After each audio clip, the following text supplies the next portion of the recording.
दोस्तों, गर्मियों में तरबूज तो हर किसी को पसंद होते हैं। तो क्या आप भी अपनी घर पर तरबूज का पौधा ग्रो करना चाहते हैं या फिर इसकी खेती करना चाहते हैं? तो इस वीडियो में पूरी जानकारी मिलने वाली है। तो दोस्तों, जैसा कि आप देख पा रहे हैं, हमारे तरबूज के पौधे के ऊपर फ्लावरिंग स्टार्ट हो गई है। तो सबसे पहले इसको ग्रो करने के लिए सबसे पहले सड़ी गली गोबर की खाद डालकर आप जहां पर तरबूज को ग्रो करना चाहते हैं वहां पर अच्छी से गहरी आपको जुताई कर लेनी है, जिससे कि आपका पौधा अच्छी तरह से ग्रो हो सके और अच्छी ग्रोथ कर सके। उसके बाद आपको अच्छी क्वालिटी के बीजों का चयन करना चाहिए, जिसके अंदर बहुत ही अच्छी वैरायटी आती हैं। इनमें H1 हाइब्रिड की लालिमा है, लालिमा प्लस है, मुस्कान है और मुस्कान प्लस है। ये है ग्रीन वाली वैरायटियाँ, जो ग्रीन वाला जो तरबूज धारियों के रूप में आता है उसकी वैरायटियाँ। और भी ये नामदारी की है, सीजनटा की अनेक वैरायटी आती हैं। आप अपनी खेती के अंदर अपने क्षेत्र के अनुसार अच्छे उत्पादन देने वाली वैरायटियों का चयन कर सकते हैं। दूसरा, आप अपने घर पर गमलों के अंदर भी इसे ग्रो कर सकते हैं। वो भी इसी प्रकार मिट्टी तैयार करके आप बीज लगा सकते हैं। इसके लिए आपको 12x12 का एक पॉट लेना है और उसमें अच्छी तरह से खाद डाली हुई मिट्टी डालकर उसमें आप एक गमले में 2 बीजों को ग्रो करें, जिससे कि आपको अच्छा रिजल्ट मिल सके। दूसरा दोस्तों, यह एक बेल वाली फसल है, इसे आप ऊपर चढ़ा सकते हैं और दूसरा नीचे मिट्टी के अंदर भी इस प्रकार से आप फैला सकते हैं। इसके अनेक बेल या एक पौधा देख पा रहे हैं, यह लगभग 8 से 10 फीट की फैलाव देता है। तो दोस्तों, आप खेती के अंदर 8 से 10 फीट के अंदर आपको एक पौधे से दूसरे पौधे के अंदर दूरी रखनी है।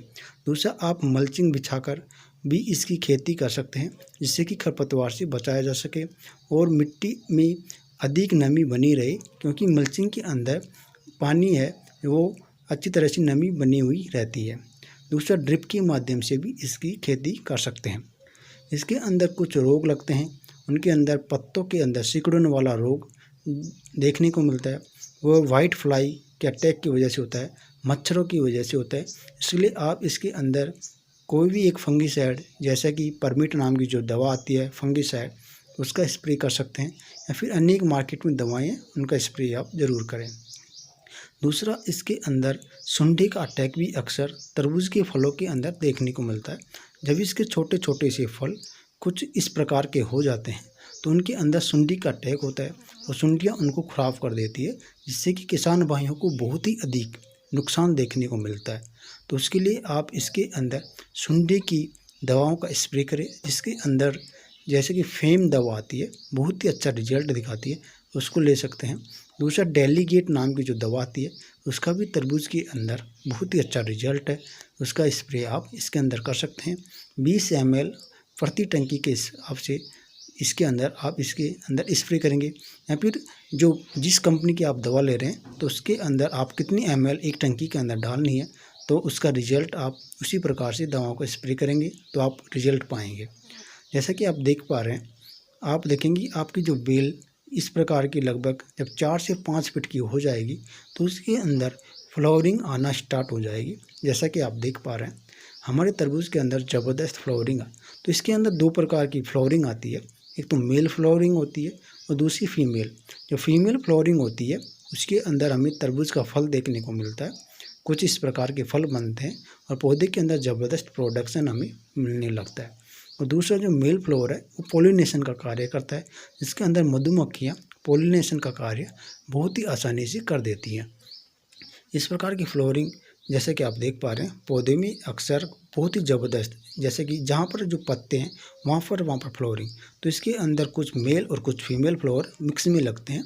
तो इससे आपको पौधे के अंदर ज़बरदस्त इस प्रकार के कुछ दिनों के बाद में देखेंगे तो रिजल्ट आपको देखने को मिलेगा, जो कि यह लगभग 80 से 85 दिन के अंदर पककर तैयार हो जाते हैं। और जब आपके पौधे के ऊपर बहुत ही अच्छा रिजल्ट, जब 6 से 7 किलो का तरबूज बन जाए और अच्छी तरह से पक जाए, तो आप उनको हार्वेस्टिंग कर सकते हैं और अपनी घर यूज के लिए उपयोग में ले सकते हैं, या फिर खेती करते हैं तो आप मार्केट के अंदर उनको सेल कर सकते हैं। तो दोस्तों, कैसी लगी? पानी के लिए आप ओवर वाटरिंग बिल्कुल नहीं करना है, और खाद के अंदर DAP वगैरह खाद और पोटास खाद ज़रूर लगाएं, जिससे कि पौधे में ज़बरदस्त हमें फ्लावरिंग और फल देखने को मिले। दोस्तों खरपतवार बिल्कुल भी नहीं होने देनी है और समय समय पे इसकी निराई गुड़ाई करनी है। ओवर वाटरिंग से बचना है। ओवर वाटरिंग की वजह से आपके पौधे के अंदर फंगस का अटैक हो जाता है, पत्तियां पीली हो जाती हैं। फंगस से बचाने के लिए आपको पौधे के ऊपर फंगिसाइड का स्प्रे करना है और दूसरा आप नीम ऑयल का स्प्रे करें, जिससे कि पौधों के अंदर किसी प्रकार का रोग देखने को नहीं मिले। दोस्तों इसके अंदर पौधे के अंदर जड़ गलन वाली समस्या भी अक्सर देखी जाती है, तो उसके लिए आप किसी भी एक फंगिसाइड को पानी के साथ में चला देंगे तो आपको समस्या देखने को नहीं मिलेगी। इसके लिए आप साफ फंगिसाइड यूपीएल कंपनी का आता है, बहुत ही अच्छा रिजल्ट है, उसका उपयोग कर सकते हैं, जिससे कि पौधे के अंदर किसी प्रकार का फंगस का अटैक हमें देखने को नहीं मिले। तो दोस्तों इस प्रकार के रोग लगते हैं और इसके अंदर जो खुद खाद हैं पोटास, डीएपी, एनपीके, इस प्रकार की खादों का उपयोग करके बहुत ही अच्छा रिजल्ट इसमें से ले सकते हैं।